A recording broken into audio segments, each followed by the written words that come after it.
Quand j'étais petite, c'était en mode les Goonies, E.T., on était là avec, moi j'avais un BMX, dès le CP, je pouvais être devant la maison toute seule avec mes autres copains de classe, etc.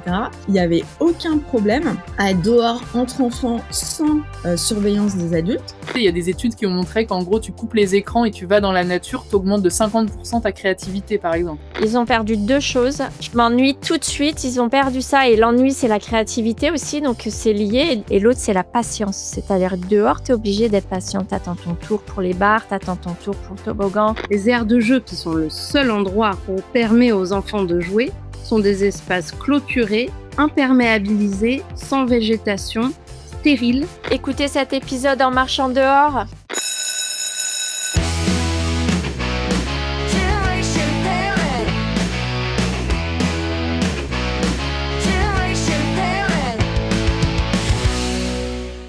Bonjour à tous et bienvenue dans Génération Parents, le podcast qui décrypte l'éducation du XXIe siècle. Je suis Solène Boquillon-Le Guaziou, fondatrice de Soft Kids et autrice du livre Préparez vos enfants au monde de demain. Chaque semaine, je vous propose de se retrouver avec mes invités autour des questions d'éducation et de parentalité du XXIe siècle.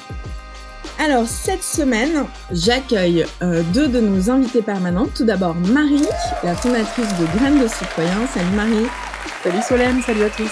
Et Barbara, notre Shiva de la charge mentale et autrice de J'arrête d'être débordée. Salut Barbara. Salut Solène. Et en invité spécial, Adriane Van der Wilk, cofondatrice de l'initiative Les Enfants Dehors, qui offre pour reconnecter les enfants à la nature dès le plus jeune âge. Bonjour Adriane. Bonjour Solène, merci de votre invitation. Alors, au sommaire de cette semaine, nous aurons l'actu avec l'annonce d'une convention citoyenne sur les temps de l'enfant. Mais qu'est-ce que notre président veut encore nous faire faire? Nous allons en discuter ensemble. Ensuite, le débat, ce sera pourquoi les enfants ne jouent plus dehors. Et puis, enfin, nos deux rubriques astuces parents de la semaine et parents pas largués avec un super quiz. Allez, c'est parti, on démarre avec l'actu de la semaine. Alors, une semaine éducative marquée par une annonce. Vendredi dernier, le président Emmanuel Macron a dévoilé le lancement en juin d'une nouvelle convention citoyenne dédiée au temps de l'enfant. Cette initiative va être confiée au Conseil économique, social et environnemental pour repenser l'organisation des journées des élèves en abordant des sujets tels que les horaires scolaires, la durée des vacances, l'équilibre entre la vie scolaire et la vie familiale. Le président a déclaré qu'il lui paraissait nécessaire que l'on travaille à faire en sorte que l'organisation des journées de nos élèves soit plus favorable à leur développement et aux apprentissages, d'un équilibre soit trouvé aussi et pour faciliter la vie des familles. Donc il y aura des citoyens qui seront tirés au sort. Franchement, j'aimerais bien être tiré au sort. Au hasard, Solène. Mais bon, c'est du hasard. Donc Alors, on va reparler des algorithmes. Ça m'étonne que je sois tirée au sort. Mais bon, c'est vrai que c'est un sujet qui revient très très souvent. Les vacances en France, les temps scolaires. Je sais pas vous, mais moi, j'ai connu l'école le samedi matin, puis le mercredi matin, et pas le mercredi matin, et le samedi matin. Enfin, on a l'impression que c'est un éternel recommencement et débat. Alors vous, est-ce que vous avez un avis sur ce sujet, Marie, Barbara et Adriane? Aux US, on finit l'école entre 1h30 et 3h maximum. Ouais. Donc, je rappelle juste, Barbara, elle revient de 10 ans d'expatriation aux USA avec ses 3 filles. Et là, donc, elle est de nouveau dans le rythme français. Exactement. Donc, du coup, y a une des filles, là, par exemple, aujourd'hui, elle fait 8h-18h. Elle est en 3e. Et elle a fait sa scolarité en faisant 9h30, 15h, tu vois, 15h10. Donc, c'est des journées assez longues. Qu'est-ce que ça permet de faire? Ça permet effectivement d'avoir beaucoup d'activités en dehors. Et toujours pareil, pour les familles favorisées, il y a des activités. Sinon, les enfants peuvent rester en after school programme, donc après l'école, le temps que les parents sortent de l'école. Ça permet aussi d'avoir du temps de famille. C'est-à-dire, les gens finissent plus tôt au bureau. Les Américains travaillent beaucoup, ils ont moins de vacances, mais ils finissent vers 5 heures. Et donc, il y a un vrai temps parent-enfant, un vrai, et il est pas rare de voir tous les playgrounds, les espaces de jeu dans les parcs, etc., pleins de papas, de mamans et d'enfants entre 4 heures et 5, 6 heures. Donc, ouais, ça redistribue le temps de la famille, mais si on change le temps de l'école, moi, ma première réflexion, c'est il va falloir changer le temps au travail et les mentalités au travail, parce que moi, je rentre et je suis aussi surprise de ça, c'est qu'il y a une vraie culture de on reste au travail, quoi. D'abord, on prend 2 heures de déjeuner, etc., et on reste tard au travail. Donc, il faut qu'on revoie tout ça, il faut qu'on raccourcisse nos pauses déjeuner, il faut En fait, que je pense que c'est un ensemble. c'est le déjeuner qui pêche. Parce que pour avoir travaillé à l'international pendant 13 ans, en fait, on est le seul pays qui mange 1 heure et demie tous les midis. Enfin, moi, j'ai travaillé notamment beaucoup en Hollande, en Angleterre et en Asie. En Hollande, c'est 30 minutes max. Tu manges un sandwich et puis basta. Et en Asie, en fait, c'est marrant parce que ils font vraiment tous leurs repas sur le pouce, et même ils prennent leur petit déjeuner ensemble. En Malaisie, aux Philippines, ils prennent le petit déj tous ensemble et après ils vont travailler et puis ils prennent des plus petites pauses. Et du coup, c'est vrai que tout le monde part à 17 heures et moi, j'ai changé ma manière de voir mes rythmes de travail quand j'ai commencé à travailler avec un management hollandais où mon manager, il me disait « Non mais Solène, si t'es encore au bureau après 17h, 17h30, c'est que t'es pas efficace, quoi. » Pour avoir vécu aux Pays-Bas, du coup, je suis mariée avec un Néerlandais. On a vécu à Amsterdam et La Haye quelques années. Et effectivement, les enfants ont beaucoup plus de temps, donc ils sont vraiment moins fatigués. Ça, on l'observe. Il y a une liberté éducative qu'on trouve aux Pays-Bas qui va avec la liberté du temps de l'enfant. C'est-à-dire qu'on peut inscrire ses enfants dans l'école de son choix, peu importe son engagement pédagogique, quel qu'il soit. Toutes les écoles sont privées, mais sont subventionnées. Et donc, ce temps qu'on récupère sur le temps scolaire, qui est aussi du temps de l'enfant précieux, du coup, il peut être mobilisé de plein de manières différentes. Ça peut être à la maison, mais ça peut aussi être, comme tu disais, Barbara, dans les innombrables aires de jeu qui maillent le territoire néerlandais et qui nous ont inspirés avec les enfants dehors. Les enfants, du coup, ayant plus de temps et plus d'aires de jeu, sont beaucoup plus autonomes et jouent beaucoup plus. Donc, moi, je trouve que c'est une très bonne chose d'interroger cette question du temps scolaire. Il faut juste faire attention que ça n'impacte pas, encore une fois, les femmes, qui sont les parents par défaut, et qui se retrouvent systématiquement encore à devoir faire tout le travail domestique qui est complètement invisible pour la société. Donc voilà, il ne faut pas oublier de prendre en compte cette donnée-là. Marie, toi, tu voulais ajouter quelque chose sur... Écoute, moi, je suis d'accord avec tout ça. Effectivement, on a toujours ces grands dispositifs. On se dit, ok, on va tout reposer, mais moi, je me dis, il y a quand même, faut être lucide. La vraie difficulté, on en a déjà discuté ici sur ce podcast, mais le terrain, les enseignants et tout sont un peu déjà saturés de plein de choses, et donc faut faire attention dans ces dispositifs de pas rajouter ou de remettre un peu sous pression, et peut-être déjà prendre en compte les difficultés du terrain et faire remonter la réalité finalement pour pouvoir construire des choses qui seront vraiment mises en place, parce qu'on se dit toujours que ce type de grande consultation peut être beaucoup de blabla, ou en tout cas beaucoup de paroles et pas forcément beaucoup d'actes, ou sans forcément prendre en compte la réalité. Moi, ce que j'aimerais bien aussi, c'est que dans un sujet où on parle des enfants, on entende aussi les enfants, c'est-à-dire de dire finalement de quoi ils ont besoin eux, et qu'on soit pas entre adultes à se dire comment on va construire les temps des enfants, mais tu vois, d'avoir des démarches de concertation dans les écoles. Tu sais, il y a des conseils il existe plein de façons, même dans les villes, d'avoir des conseils des enfants, etc. En tout cas, de réussir d'une manière ou d'une autre à collecter la parole des enfants. Moi, je sais que pour Graines de Citoyens, j'avais créé par exemple un carnet de bord pour leur demander ce qu'ils voulaient voir dans la ville de demain. et c'était assez hallucinant. Enfin, c'était vraiment très très chouette ce qui avait été collecté grâce à ces carnets de bord. Et donc je me dis que, enfin voilà, ne pas faire l'économie aussi d'aller faire cette démarche. S'il y a vraiment une démarche de concertation globale, bah, ne pas oublier les enfants dans l'histoire, quoi. Et puis après, moi, la dernière chose qui me vient, c'est que finalement, on a quand même un modèle. Effectivement, Barbara, c'est sympa que tu nous partages aussi comment ça se passe ailleurs, mais le système français, il est quand même très traditionnel. Voilà, on apprend avec les matières voilà classiques. Et bah voilà, si on rebat les cartes, moi j'aimerais bien aussi que bah, ça permette de faire rentrer peut-être justement un peu plus de temps pour apprendre autrement, apprendre à débattre, apprendre à, je sais pas, à coopérer, à comprendre le monde, les nouveaux enjeux. Enfin voilà, évidemment ici je prêche des convaincus, mais sur le climat, sur l'intelligence artificielle, etc. Enfin il y a plein de débats et de défis d'aujourd'hui qui auraient toute leur place dans l'école. Donc je me dis que tant qu'à faire, autant aussi insérer ces thématiques-là et ne pas uniquement focaliser sur les temps, on va dire l'agenda ou le calendrier, les temps scolaires, mais aussi de ce qu'on met à l'intérieur.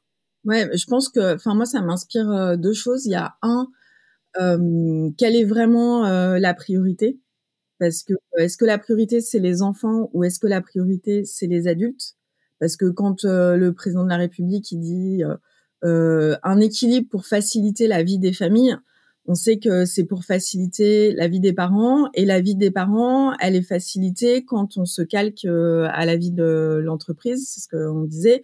Et en fait, en France, on a tendance à avoir une scolarité qui se calque à la vie de bureau et pas au rythme des enfants. Et par exemple, j'avais lu des études sur le rythme, notamment au collège, au lycée, qui n'est absolument pas adapté au rythme des adolescents. Oui, en termes d'apprentissage de leçons. Déjà, il faudrait que les ados, ils ne commencent pas l'école avant 9h.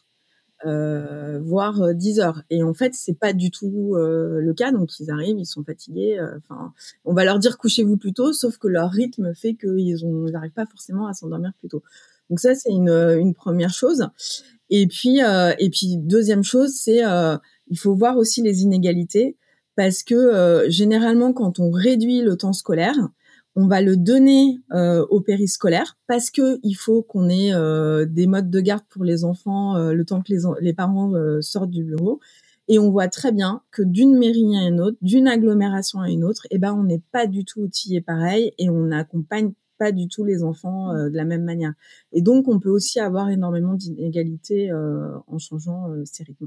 Bon, écoutez, on va regarder ça. On verra s'il y a un des membres de Génération Parents qui fait partie de cette convention citoyenne. Faut que tu nous mettes le lien pour s'inscrire. Ouais. Parce que potentiellement, tous les auditeurs de Génération Parents auront un avis. De toute façon, s'ils s'intéressent au sujet, il faut que je regarde. Est-ce qu'on s'inscrit pour dire je veux faire partie, ou est-ce que c'est n'importe qui? Enfin, je vais regarder ça. On va investiguer. Bon, allez, maintenant, on passe, avant le débat, à la présentation de notre invitée. Donc, Adriane, tu es une entrepreneure engagée, une militante de l'éducation en plein air. Tu vas nous dire ce que c'est pour toi. Tu es la cofondatrice et directrice générale de Les Enfants Dehors, qui est basée à Montpellier. Ton parcours est marqué par une volonté profonde de reconnecter les enfants à la nature et de promouvoir des environnements d'apprentissage inclusifs et durables. Et tu es également une voix influente dans les discussions internationales sur l'éducation et l'inclusion. Tu as notamment participé au Women's Forum en intervenant à la session Building Inclusive City pour partager ta vision d'une éducation plus ouverte et accessible à tous. Et donc, ce qui nous amène à notre débat de la semaine, où tu vas nous apporter ton éclairage, c'est pourquoi les enfants ne jouent plus dehors. C'est vrai qu'on voit, il y a différents rapports qui sont sortis. Enfin, déjà, on le voit dans la rue. Je disais justement en préparant l'émission hier à mon mari, je repasserai bien dans ma rue d'enfants pour voir s'il y a autant d'enfants, parce que moi, quand j'étais petite, c'était en mode les Goonies, E.T., on était là avec, moi j'avais un BMX, et on sortait même au collège, en primaire. Enfin, moi je pense que dès le CP, je pouvais être devant la maison toute seule avec mes autres copains de classe, etc. il n'y avait aucun problème à être dehors entre enfants sans surveillance des adultes. Aujourd'hui, si je laisse mes enfants dehors jusqu'au CM2 sans surveillance, on va me dire que je suis un mauvais parent. Donc, il n'y a plus du tout cette liberté et on le voit bien puisqu'il y a deux rapports, une enquête de l'IFOP et une enquête du Haut Conseil de la famille qui nous disent que les parents laissent de moins en moins leurs enfants dehors et puis qu'ils ont l'impression que l'espace public n'est pas un lieu où on peut, dans lequel on peut sortir avec ses enfants. Il y a en Île-de-France 84% des non-parents qui estiment que l'espace public c'est pas pour les enfants. Donc super. Et 30% des parents qui se sentent jugés dans l'espace public. Et en 20 ans, le temps de jeu libre en extérieur a été divisé par 3. En moyenne, un enfant passe 40 minutes par jour dehors. C'est pas du tout ce qu'il y avait il y a plusieurs années. Et tout ça, ça a un impact sur la santé. Et Adrienne, tu vas nous en parler puisque tu as des bonnes pratiques que tu as vues dans d'autres pays qui montrent qu'en fait, il faut absolument avoir plus d'enfants dehors, pour la santé physique et mentale. Alors, Adrienne, est-ce que tu peux nous parler déjà de l'initiative Les Enfants dehors, de nous dire ce que vous faites et puis pourquoi c'est important d'avoir plus d'enfants qui jouent dehors? Du coup, avec Les Enfants dehors, on s'est créé il y a 4 ans. Les Enfants dehors, c'est une entreprise sociale et une asso qui collaborent ensemble pour accompagner tous les acteurs qui fabriquent la ville, les collectivités, les aménageurs, les promoteurs, les archives, les paysagistes, tous ces gens-là, pour les accompagner à chausser des lunettes différentes et à penser la ville pour les familles et notamment pour le jeu des enfants. Et donc nous, on est 3 cofondateurs, on est une famille, c'est mon mari, mon frère qui sont mes associés. On est 3 experts de la ville. Moi, je suis anthropologue de formation. Le deuxième, il est urbaniste. Le troisième, il est géographe urbain. Et on a, comme je disais tout à l'heure avec Nicolas, on a vécu aux Pays-Bas et c'est vrai qu'on a eu notre premier enfant là-bas. Là-bas, les villes sont conçues de manière complètement différente depuis très longtemps. Les enfants, mais aussi celles et ceux qui s'occupent des enfants, ont une place égale dans la ville à la place occupée par ce qu'on appelle, nous, le trentenaire athlétique. En France, les villes sont conçues pour une personne capable de se mouvoir sans problème, qui conduit une voiture. Aux Pays-Bas, les villes sont conçues pour la personne la plus vulnérable d'abord. L'enfant, la personne âgée, la personne porteuse de handicap, le cycliste, etc. Ça fait qu'on a une expérience de la ville complètement différente. Donc nous, fort de ce constat, puisque revenus en France avec nos enfants, on s'est pris une petite claque quand même. On s'est rendu compte que on n'était pas vraiment les bienvenus en ville et nos enfants non plus, ce qui augmentait considérablement notre charge mentale. Barbara, parce qu'en fait, quand on doit sans cesse dire à ses enfants « attention, non, ne touche pas, c'est dangereux, c'est sale, etc. » ce qu'on dit quotidiennement à nos enfants finalement, ne cours pas, ne fais pas de bruit. On encaisse, nous, émotionnellement, physiquement, ces contraintes qu'on impose à nos enfants. Et donc ça, on a trouvé ça intolérable finalement. Et on s'est dit, mais il faut qu'on agisse.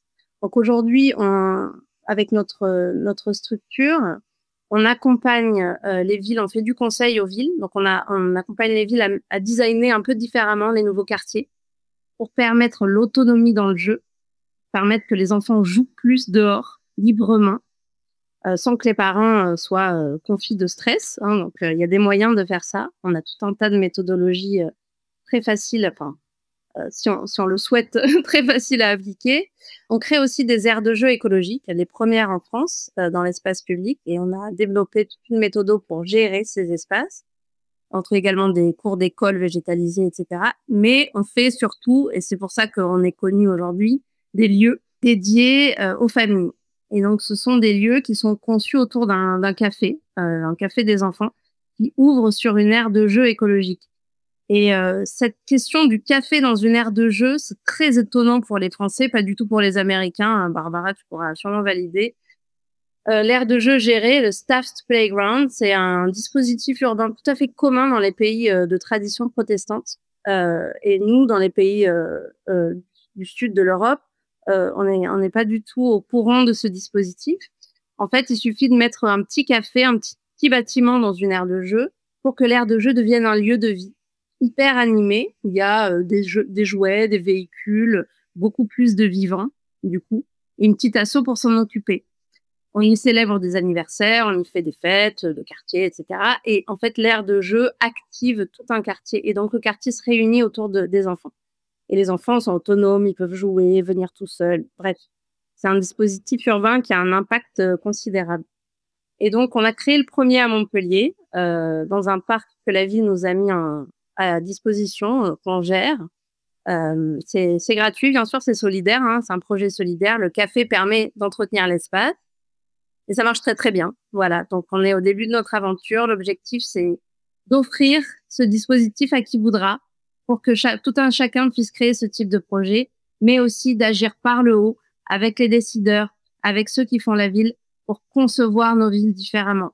Donc, cette mission au cœur de permettre aux enfants de jouer librement au contact du vivant partout, tout le temps. Parce que, tu l'as dit, ce déficit de rapport au vivant, il a des impacts extrêmement négatifs sur la vie de nos enfants. Déjà, sur leur santé mentale. On l'a vu depuis le Covid, les enfants qui ont un déficit de nature, qui sont des enfants d'intérieur, etc., qui ne sortent que 40 minutes par jour. C'est le temps de 2 récrés, 40 minutes. Finalement, au-delà de la récré, est-ce que les enfants sortent? Je me pose la question. Adrienne, il y a une stat, souvent on entend que les enfants parfois sortent moins que les détenus. Oui, alors ça vient d'une étude britannique. Je pense qu'il faudrait la mener en France également. Mais non, mais c'est radical, je pense, à dessein. C'est pour nous faire prendre conscience du fait que les enfants ne sortent plus du tout. Tu le disais, Solène, on ne peut plus laisser nos enfants sortir. Alors pourquoi? Nous, on a fait notre petite enquête. On pense qu'il y a plusieurs dimensions. Mais avant tout, parce que je suis une féministe, moi, je pense que il faut que nos environnements le permettent. Si nos environnements ne le permettent pas, la responsabilité, elle redevient individuelle, elle revient sur le parent et donc la mère, qui est le parent par défaut. On demande aux mères de solutionner un problème de société, n'est pas solutionnable de manière individuelle. La parentalité, c'est une activité qu'on a menée en commun pendant des millénaires. Comment se fait-il qu'aujourd'hui, on doive la mener toute seule? C'est anormal. Donc, je pense que nos villes doivent s'adapter pour que nos enfants puissent jouer dehors. Enfin, tu vois, moi, je vais partager, j'ai eu une discussion un peu punchy avec des mamans il y a 3-4 ans parce que il y avait, moi, je suis dans une résidence fermée avec de la verdure et il y avait un enfant de 8 ans qui jouait sans surveillance et il y avait une mère qui disait « Ah, mais cet enfant, c'est un délinquant, il joue sans surveillance, pourquoi ses parents… » Et en fait, j'étais absolument pas d'accord parce qu'on est dans une résidence fermée. Quel est le problème? Et en faisant un petit peu mes recherches sur ce sujet, parce qu'en fait, on vient nous dire que c'est parce que ce n'est plus sécurisé, qu'on aurait peur que nos enfants soient kidnappés. Enfin, faut arrêter. Il y a pas. Enfin, j'ai pas vérifié les chiffres, mais il y a pas des milliers d'enfants qui sont kidnappés par an. Il doit y en avoir. Enfin, je sais pas, mais c'est pas quelque chose qui est régulier. Moins qu'avant, en fait. Ouais, moins qu'avant, ça c'est clair. Et donc en fait, avec les actualités, on a l'impression que c'est plus probable. Donc les parents préfèrent avoir leurs enfants dedans. Et en plus, pour revenir à la discussion que j'avais eue avec cette maman, quand on laisse nos enfants seuls dehors sans surveillance, on est tout de suite jugé comme étant un mauvais parent.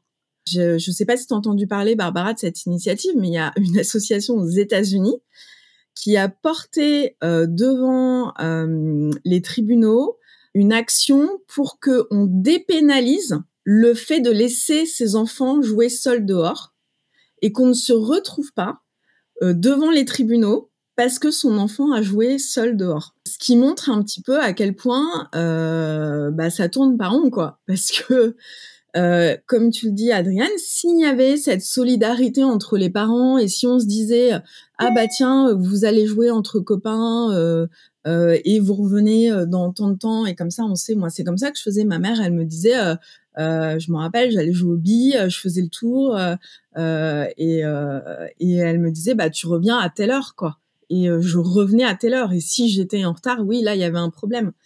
Mais en fait, c'est assez dingue de voir comment ça a switché et on a l'impression que nos enfants sont plus en sécurité à l'intérieur. Et comme on l'a vu dans plusieurs épisodes de Génération Parents, ils sont pas plus en sécurité parce qu'ils sont devant des écrans avec des prédateurs. En fait, la majorité des violences faites aux enfants, elles ont lieu dans la sphère domestique. Faut pas oublier, hein. Donc ça, déjà, c'est un biais qu'on peut casser avec des données. Deuxième chose, il y a des moyens, on l'a vu donc aux Pays-Bas, qui est notre lieu d'expérimentation principal. Il y a des moyens pour concevoir la ville afin de permettre aux parents d'ouvrir la porte et de laisser les enfants jouer. Il y a des méthodes, on peut le faire. Faites un petit voyage à Amsterdam. D'ailleurs, on emmène les collectivités aux Pays-Bas pour faire des voyages apprenants. On peut vous emmener. Allez voir comment sont conçues les villes. Le principal prédateur des enfants dans les villes, c'est la voiture. C'est la voiture. Une voiture, ça occupe l'espace de 7 enfants qui jouent, garés ou en mouvement. Donc, c'est comme ça qu'on élimine les enfants de l'espace public. C'est en laissant la place aux lions dans la savane. La voiture. Je mets n'importe quel parent au défi de laisser son enfant jouer devant une route. C'est impossible. On est là pour protéger nos enfants. C'est normal qu'on n'ait pas envie de faire ça, hein. On ne laisse pas nos enfants jouer si c'est au péril de leur vie. On ne le fera pas. Donc, il faut concevoir différemment. Et c'est pas une responsabilité familiale de braver ses peurs et ses angoisses de parents et de dire au nom du désir de laisser mon enfant jouer, je vais ouvrir la porte. Non, c'est pas possible.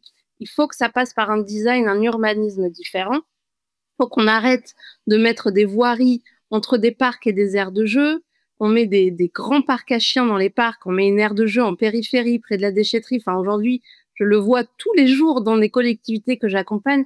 Les aires de jeu, qui sont le seul endroit où on permet aux enfants de jouer, sont des espaces clôturés, imperméabilisés, sans végétation, stériles. Et extrêmement cher, parce que, enfin, juste, je fais une parenthèse. Moi, je trouve qu'il y a un délire sur le matériel, le mobilier urbain à destination des enfants.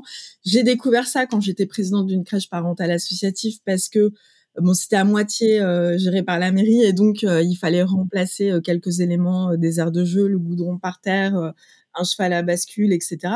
Et en fait, mais c'est hors de prix, quoi, en plus. Alors, non, mais c'est vrai. Et puis, je ne parle même pas du banc. Vous connaissez toutes le banc pour l'aire de jeu. Voilà. C'est la seule chose qu'on offre aux parents dans une aire de jeu.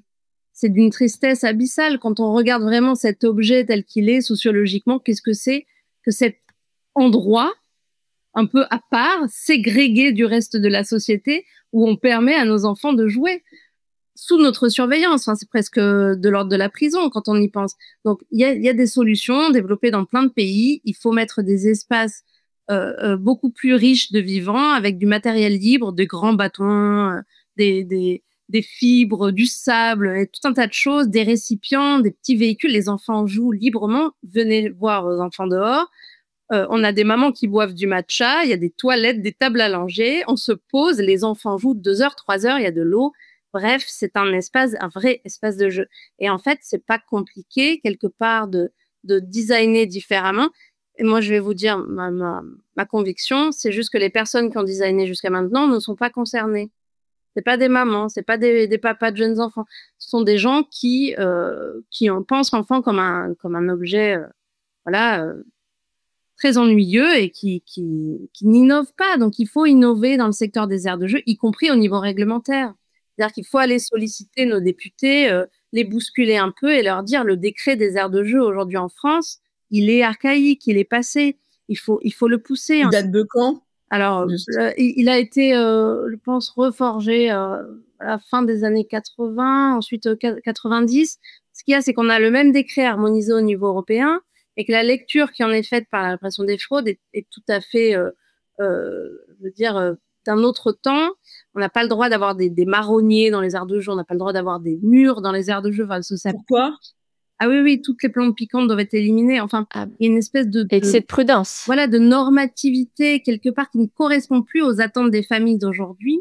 Les familles d'aujourd'hui ont besoin d'interroger la vie de leurs enfants à travers les temps de l'enfant, on en parlait, et pas dans des silos.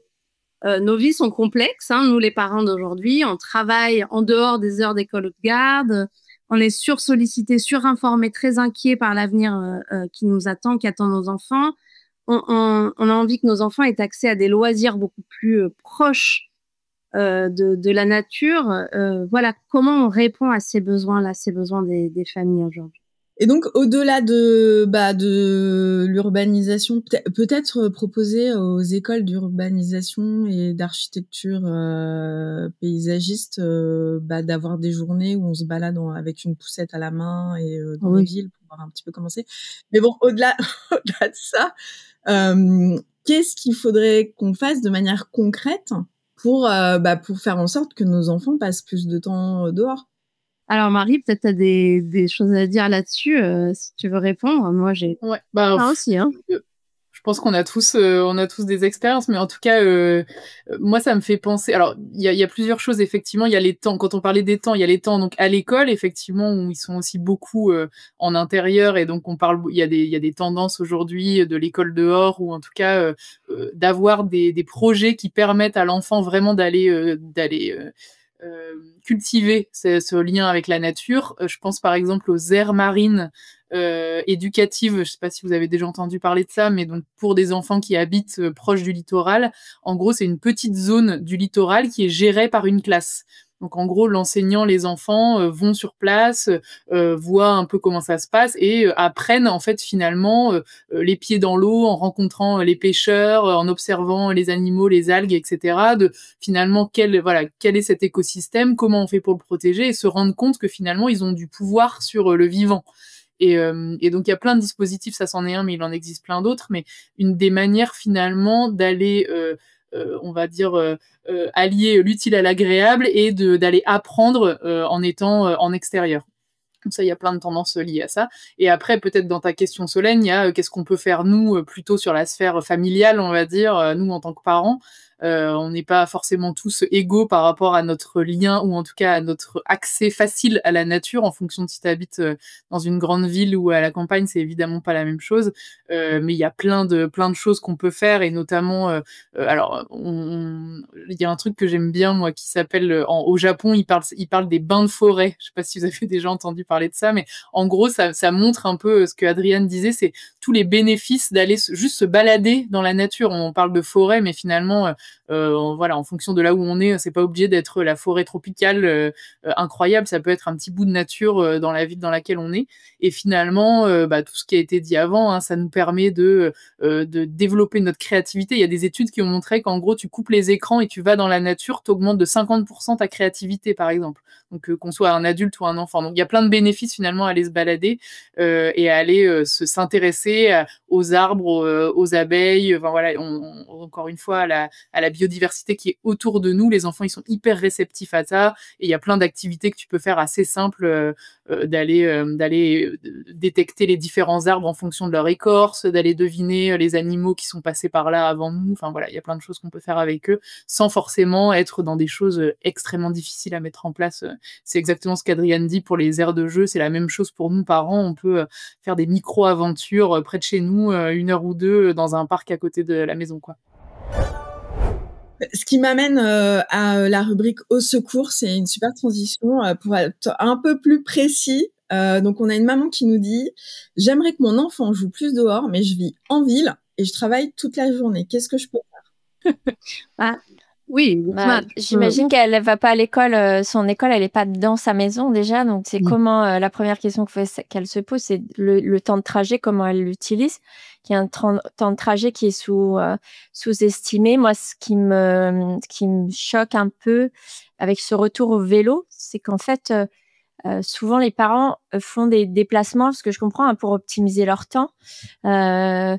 Mais ils mettent des enfants assis dans une carriole. Alors certes, ils sont outside, ils sont dehors, mais en fait, ils ne marchent pas. En fait, dans l'extérieur, il faut qu'il y ait aussi une notion de motricité. Et l'environnement extérieur, il est là pour prendre l'air et le contact aux arbres et tout ça, mais il y a la question de motricité. Donc la première question à s'interroger, c'est est-ce que tu as un moyen dans ton quotidien de rajouter du temps dehors, où tu prends l'air dehors et en plus tu fais marcher tes jambes, qui est du coup parce que t'es un moteur, en fait. Donc, faites marcher votre physique. Ça, c'est la première question. Puis après, il y a le week-end.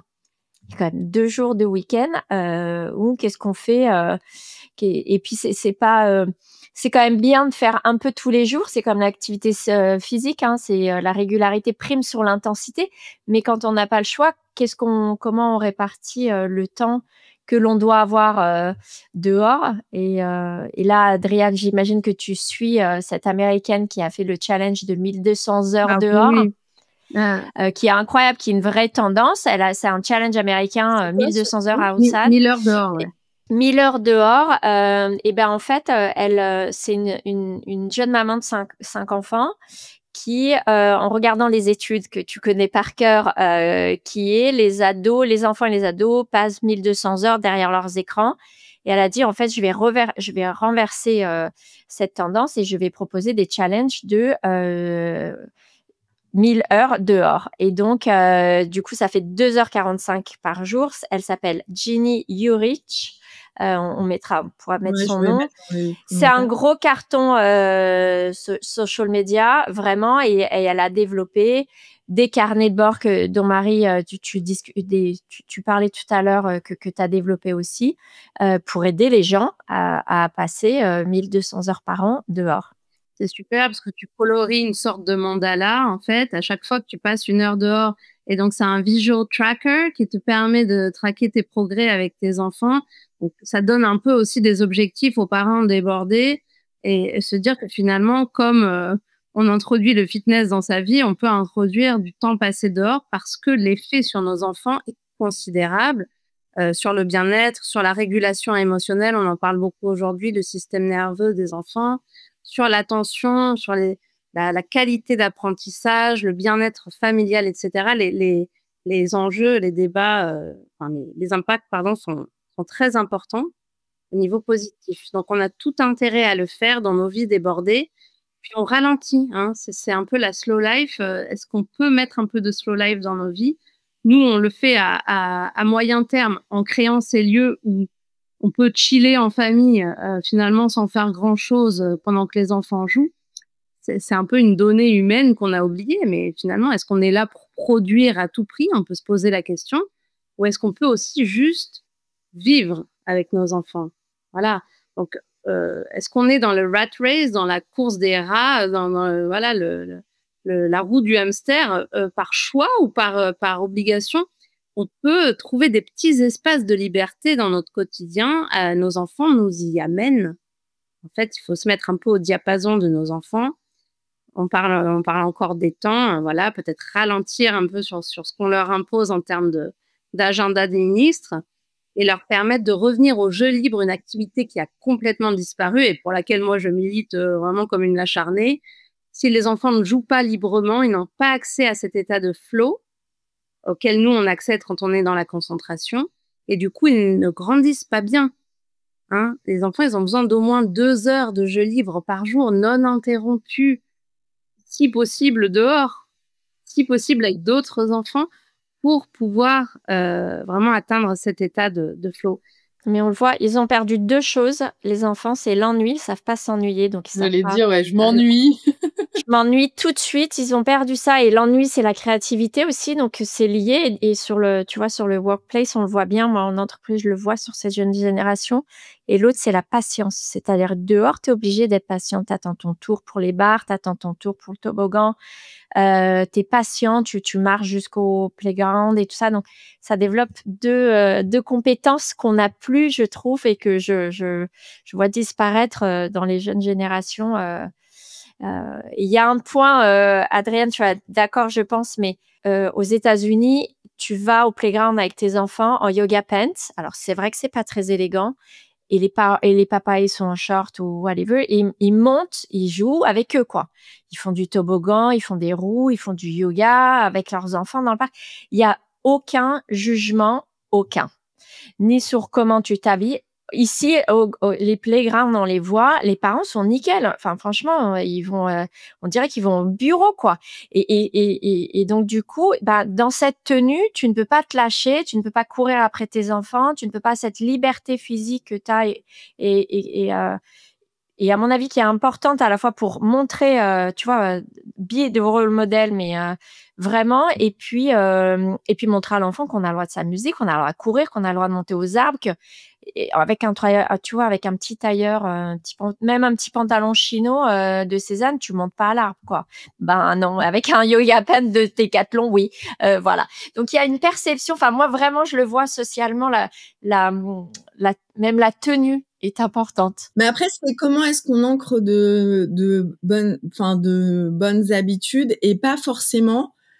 Effectivement, oui, l'idéal ce serait qu'ils jouent 2 heures, mais enfin, par exemple, moi, je sais que quand je vais les chercher à l'école, moi, je pense, ils ont besoin d'un petit sas de décompression. Alors, c'est vachement plus facile l'été, mais moi, par exemple, ils vont passer 15 minutes à grimper aux arbres. Donc, on a des arbres dans la résidence et ils me disent « Attends, on va grimper aux arbres et après, on revient. » Et donc, voilà, ils ont fait leur grimpette, ils sont contents.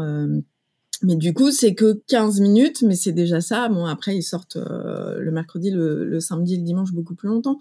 Mais voilà, faut aussi, je pense, ne pas se donner des objectifs de dingue en se disant « Ah, il faut sortir 1 heure ». Parce que déjà, si on fait, je sais pas, 15 minutes par jour, et puis après on fera 20 minutes, etc. Voilà, c'est comme tout, quoi. Parce que effectivement, si à chaque fois tu te dis que une sortie c'est minimum 1 heure, bah tu sors jamais. Non, quoi. non, mais ça rajoute de la charge mentale, hein, et des injonctions. Et on n'est pas là pour ça. Mais cette idée de laisser les enfants choisir leur activité, je pense que c'est un bon début. Parce qu'en fait, les tiens, ils montent aux arbres. D'autres vont avoir envie de sauter dans une flaque. Et voilà, on est tous différents. Ouais, ils montent aux arbres et ils font collection de bâtons. Voilà. J'ai au moins Ça, c'est 50 typique, bâtons ouais. sur mon balcon. Et voilà, les laisser faire des collections, ramener des choses, se salir. Moi, c'est ça que je dis aux parents. Lâcher les parents français sur la saleté. Parce qu'en fait, déjà, bon, la terre et tout ça, c'est pas sale, hein. On renouvelle notre microbiome comme ça. Et puis, l'enfant, il a besoin de sensorialité. On vit dans un monde qui est deprived, complètement privé de sensorialité. Et l'enfant, c'est par la peau qu'il va devenir quelqu'un, qui va s'individualiser. Donc, si on lui refuse la possibilité de toucher des matières naturelles, on le met en difficulté quelque part neuronale, hein. Donc, laissez les enfants se salir, investissez dans une combi, une paire de bottes pourries que vous trouverez dans le thrift store à côté de la maison. Laissez-les se crader un peu, vous les doucherez à la maison, et eux, ils seront vachement plus contents, bien dans leur peau. Et voilà, il y a des flaques, laissez-les sauter dans les flaques. Vous le faisiez, n'oubliez pas que vous le faisiez. Et donc, ça sera la conclusion de la rubrique, là. Laissez vos enfants sauter dans les flaques. Et on va passer à notre rubrique parents pas largués avec un petit quiz ludique et éducatif. Here we go! Donc, je vais vous poser des questions et vous allez me dire quelle est la bonne réponse, Marie, Barbara et Adriane. Sachant que on a affaire à des spécialistes, donc ça devrait pas être trop dur pour vous. Allez, question numéro 1. À quel âge un enfant a-t-il le plus besoin de jouer dehors selon les recommandations de l'Organisation mondiale de la santé? Entre 0 et 3 ans, entre 3 et 6 ans, tout au long de l'enfance. Moi, je dirais tout au long de l'enfance, n'est-ce pas? 3, Et tout au long de la vie, non? Ouais. Parce que moi, je me dis toujours que là, ce qu'on dit pour les enfants, c'est tellement vrai aussi pour nous adultes. Tu sais, la relation à la nature, on est quand même beaucoup plus en intérieur, et donc forcément, les enfants aussi reproduisent ça. Mais moi, je dirais tout au long de la vie. Réponse D. Moi, j'aurais dit B. Ouais.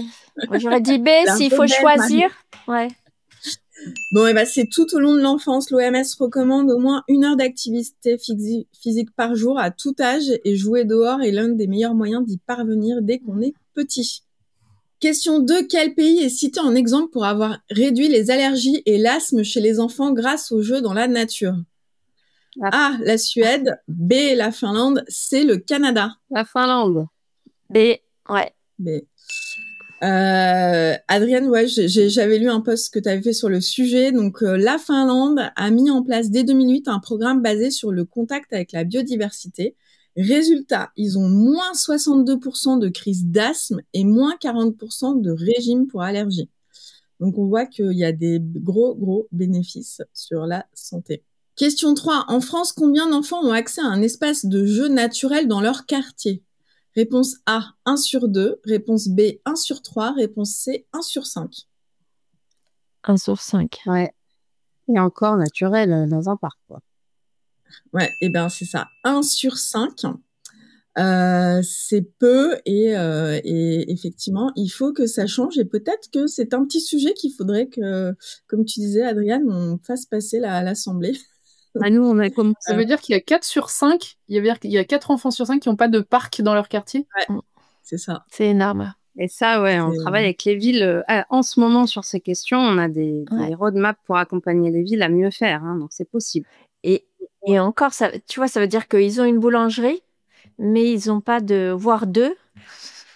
4 pharmacies, 3 boulangeries dans leur quartier, 0 parc pour jouer. Ouais.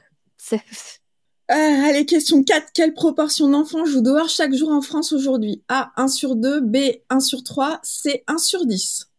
Imagine, c'est 1 sur 10, voire moins. Et c'est 1 sur 10. Non, mais quand j'étais petite, c'était tout le monde. Oui. Et dans d'autres pays, c'est tout le monde. Il n'y a que la France. Dingue. Il n'y a que la France qui est en retard sur ces questions. Ah bon? C'est quoi les autres chiffres de nos voisins? Tu les as, Alors, j'ai pas les chiffres, non. Mais par contre, je peux vous dire un peu en qualitatif, quand vous sortez dans une ville néerlandaise, il y a des gosses partout, seuls. Ouais, ça, je confirme. Donc, allez voir. Dernière question. Quelle est la principale barrière au jeu libre en extérieur selon les parents interrogés dans la dernière enquête IFOP sur ce sujet? A, le climat. B, le manque de temps. C, l'inadaptation de l'espace public. Je dirais B. C, moi je dirais non. On a peur. Ouais, c'est l'inadaptation. Donc 74% des parents trouvent les sorties stressantes et 35% dénoncent le manque d'infrastructures adaptées. Et donc, un parent sur 2 renonce à des sorties à cause de ça. Alors, ce qu'on peut dire en complément de ce que Marie disait sur les stats de marcher dans la nature, tu parlais de la créativité, mais c'est l'impact sur la dépression et l'anxiété. Donc, j'ai envie de dire, les parents, si vous emmenez vos enfants dans la nature, non seulement vous réduisez votre niveau d'anxiété général, pas seulement que sur les risques de vos enfants, mais en plus, faites d'une pierre deux coups, quoi. Les enfants, ils en profitent. Voilà, donc c'était un petit quiz qui nous montre l'état des lieux, on va dire un peu déprimant. Hein. Donc, comme le dit Barbara, pour être un peu moins déprimé, on ressort. Hein. En plus, là, il fait beau, c'est les beaux jours. Les journées sont plus longues, donc on en profite. Et voilà, donc c'est la fin de cet épisode. Merci Marie, Barbara, Adriane pour toute cette discussion et ces éclairages. J'espère que vous repartez avec des idées pour mieux accompagner vos enfants dans la verdure. N'oubliez pas de vous abonner, de nous laisser un commentaire et je vous dis à la semaine prochaine pour un nouvel épisode. Merci. Et en teaser, tu peux dire écoutez cet épisode en marchant dehors. Oui, c'est vrai. Écoutez cet épisode en marchant dehors. Nous espérons que cette discussion vous a donné des pistes pour accompagner vos enfants face aux défis du XXIe siècle.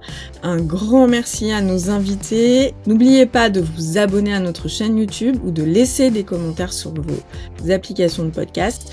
Et enfin, je vous dis à la semaine prochaine pour un épisode plein de nouvelles idées pour décoder l'éducation du XXIe siècle. Merci.